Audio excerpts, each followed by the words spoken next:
¿Qué tal? Un gusto en saludarlos. Vamos a hablar del programa de periodismo deportivo y vamos a introducirnos en la unidad número uno. Esta unidad nos va a referir a varios temas que tienen que ver con lo que vamos a estudiar durante esta etapa. Vamos a ver el concepto del periodismo deportivo, la historia y el contexto del surgimiento del periodismo deportivo, también el periodismo deportivo en la Argentina, los medios gráficos, radiales y televisivos y la web. El papel del periodismo deportivo en la construcción de la identidad nacional, el impacto del periodismo deportivo en la industria del entretenimiento, la evolución del periodismo deportivo en la era digital y el periodismo deportivo y la diversidad y el periodismo como negocio. Eso es lo que vamos a ver dentro del marco de la unidad número uno.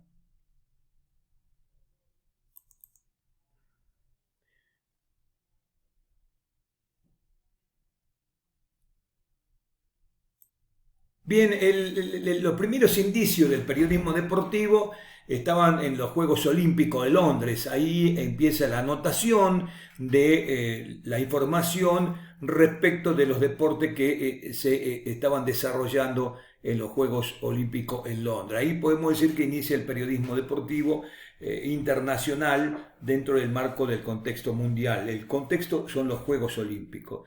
En la Argentina, en 1921 el diario Crítica empieza a publicar sobre las carreras de caballo, que es el turf. Más tarde, en 1923, se da en Nueva York, Estados Unidos, la pelea de Firpo y Dence, donde el diario Crítica, hace de alguna manera los comentarios de esta pelea y también va a ser una transmisión de radio.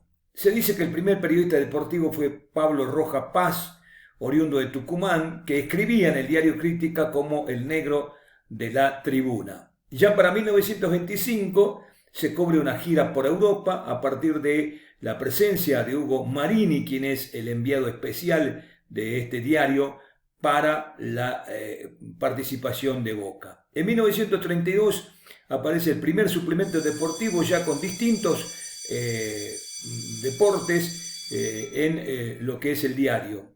En 1903, Argentina y Uruguay juegan el primer partido, el diario El País, con Ángel Boyago, es el que cubre ese partido entre las selecciones de Argentina y Uruguay, gana Uruguay 3-1. Y fíjense ustedes que en 1919 se funda la revista El Gráfico, añeja revista, que hoy está en forma digital solamente, por también el periodista uruguayo Constancio Vigil. En la radio, entre 1940 y 1983, se construyen los estilos más significativos de relato de radio. Aparece la figura de Fioravanti, Carlos Carvalho Cerante era su nombre, uruguayo también, que se instala en Santa Fe y desarrolla un estilo de transmisión muy particular. Eso dura hasta cerca del Mundial 78, como un relator clásico, y a partir de la década 60 la aparición de José María Muñoz, quien gobierna la escena de relatos como el relator de América entre 1960 y 1980. Para los 80 viene la aparición de Víctor Hugo Morales, uruguayo también él, que le pone una impronta poética al relato deportivo y cambia la estructura de lo que ha sido las transmisiones deportivas en ese sentido. Son tres estilos distintos que marcan una historia dentro del relato deportivo en la radio. En la televisión también va a haber cosas significativas. La punta inicial para los relatos televisivos lo da el Mundial 78. A partir de eso se genera también un circuito después en distintas etapas con características distintas y quizás los hombres más salientes de la televisión sean Mauro Viale, que tiene su preponderancia con un relato coloquial hasta los 90. Aparece Marcelo Araujo, que le da una dinámica y una impronta humorística a ese relato televisivo.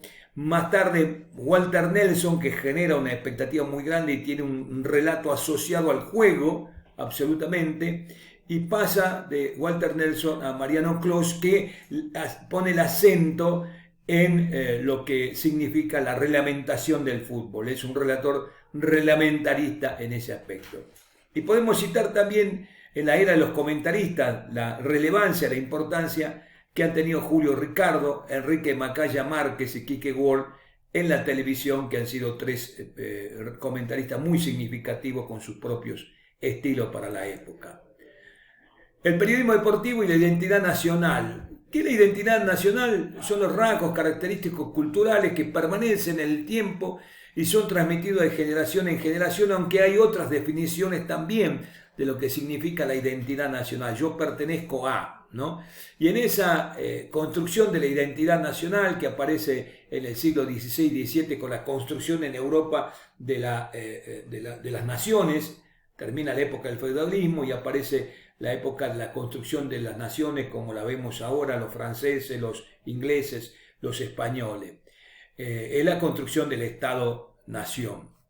Las características de esa identidad nacional tienen que ver con el idioma que hablan, la religión que profesan, la etnia y la raza a la que pertenecen, la tradición y su historia y los símbolos patrios, ¿no? Si uno podría hacer una síntesis, aquí nosotros hablamos el idioma castellano, eso forma parte de nuestra identidad cultural, la mayoría del pueblo argentino es católico, venimos de la raza indoeuropea, y nuestra historia y nuestra tradición como el mate, como el asado y por supuesto la historia de la construcción nacional y los grandes próceres como Belgrano y San Martín. Y después nuestros símbolos patrios, que quizás nos identificamos con la bandera nacional, el escudo nacional, el himno nacional argentino, que forman parte de nuestra identidad. Y desde luego que el fútbol ha contribuido a tener nuestra propia identidad porque somos pasionales, somos viscerales, y el fútbol también ha hecho que nuestra identidad cultural tenga un valor sustantivo en el fútbol. Yo en el Mundial 86, cuando salió campeón Argentina, acuñó una frase porque he visto el fervor con que el pueblo argentino vivió el Mundial y sobre todo el triunfo con Inglaterra, los 2 goles de Diego Maradona en aquel Mundial. Dije, para los argentinos el fútbol es la patria. El periodismo deportivo y la industria de entretenimiento. Es muy interesante lo que dice Mario Vargas Llosa respecto de, en su libro ensayo, La civilización del espectáculo, que todo es un espectáculo, ¿no? Y por supuesto el fútbol genera esa expectativa de espectáculo a partir de la televisión.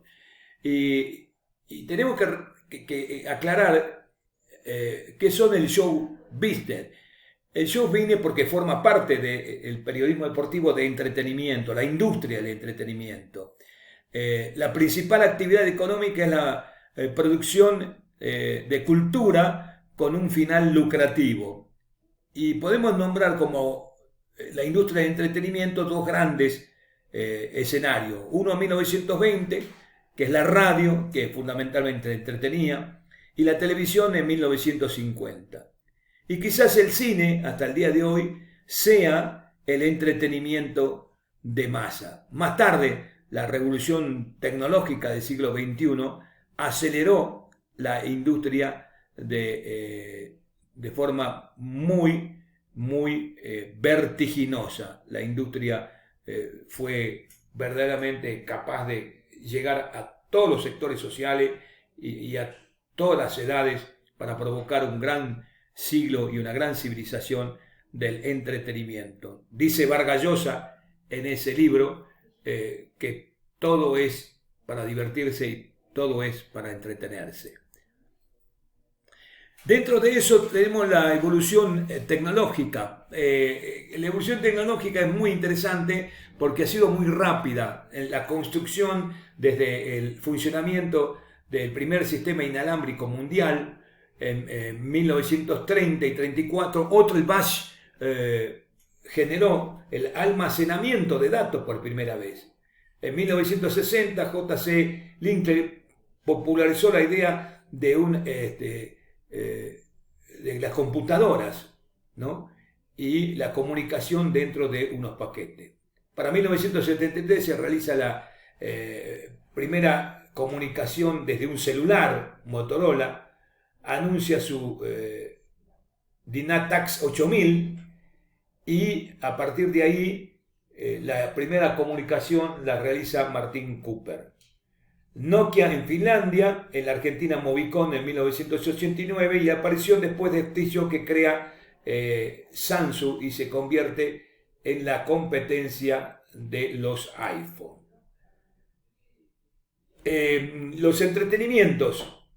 Nosotros podemos en términos generales señalar que la novela, la literatura, la música en recitales, el entretenimiento interactivo, los álbumes de colección de figuritas, ¿no? En el mundial que pasó de Qatar, todo el mundo se moría por tener un álbum y por tener las figuritas y la de Messi era la más importante de todas, ustedes recordarán.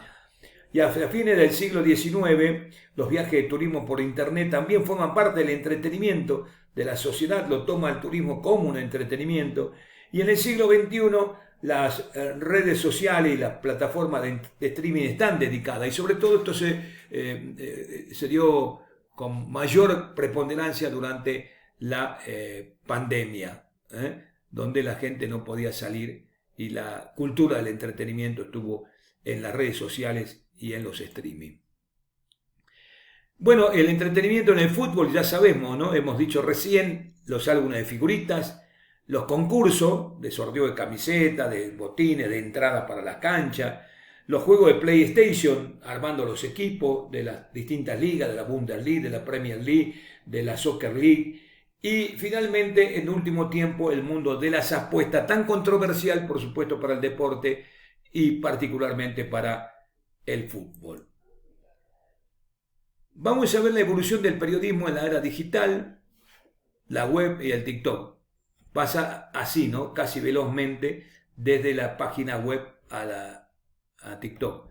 El físico Tim Berners-Lee inventó la página web y que fue una herramienta primero para los científicos en 1989 y por primera vez navegó en una página web de la historia. Y fíjense ustedes, esta evolución rapidísima en la red y la inclusión del periodismo en ese lugar. 1997, Sig Jagger, 2002, Clean Star, 2003, Wayspace y Linker, 2004, Facebook, 2005, Twitter, YouTube, WhatsApp, Instagram, Twitch y TikTok. Hoy, casi todos los medios de comunicación, de pasar en la página web, han pasado también en esta evolución a las redes sociales en no menos de 15-20 años de forma extraordinaria y fenomenal, donde el periodismo hoy se hace en las redes sociales, además de estar en la página web. Prácticamente la radio como elemento no hay en las casas, los televisores han sido reemplazados por los smart y las aplicaciones en los celulares tienen los medios de comunicación que uno quiere. Hacemos un rápido repaso de eso para que interpretemos la importancia de las redes sociales en la contribución de la tarea periodística.